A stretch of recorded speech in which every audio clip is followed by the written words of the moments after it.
আলোচিত পরিমণি কাণ্ডে বড় ধরনের প্রশাসনিক সিদ্ধান্ত নিতে যাচ্ছে সরকার।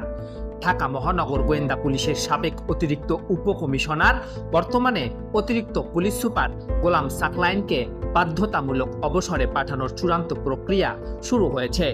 সংশ্লিষ্ট সূত্র বলছে, তাকে বাধ্যতামূলক অবসরে পাঠানোর জন্য প্রস্তুত করা হচ্ছে সারসংক্ষেপ ইতিমধ্যেই স্বরাষ্ট্রমন্ত্রীর স্বাক্ষর সম্পন্ন হয়েছে।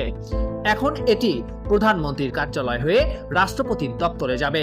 রাষ্ট্রপতির অনুমোদনের পরই জারি হবে প্রজ্ঞাপন। ঘটনার সূত্রপাত 2021 সালে। সে সময় চিত্রনায়িকা পরিমণির করা একটি মামলার তদন্ত কর্মকর্তা ছিলেন গোলাম সাকলায়েন। পরবর্তীতে বিভিন্ন গণমাধ্যমে তাদের ঘনিষ্ঠ সম্পর্কের অভিযোগ উঠে আসে। সিসিটিভির ফুটেজ, কল রেকর্ড এবং ডিজিটাল যোগাযোগের তথ্য নিয়ে তদন্ত শুরু হয়।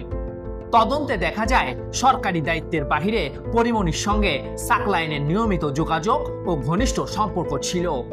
স্বরাষ্ট্র মন্ত্রণালয়ের নথি অনুযায়ী এটি কেবল পেশাগত সম্পর্কের মধ্যে সীমাবদ্ধ ছিল না, এমনকি সরকারি বাসভবনে দীর্ঘ সময়ে একসঙ্গে অবস্থানের বিষয়টিও তদন্তে উঠে আসে।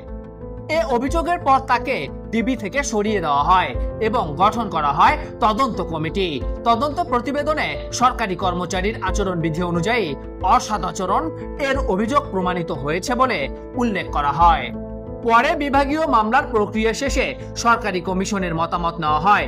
সবকিছু পর্যালোচনা করে সরকার গুরুদণ্ড হিসেবে তাকে চাকরি থেকে বাধ্যতামূলক অবসরে পাঠানোর সিদ্ধান্ত নিয়েছে।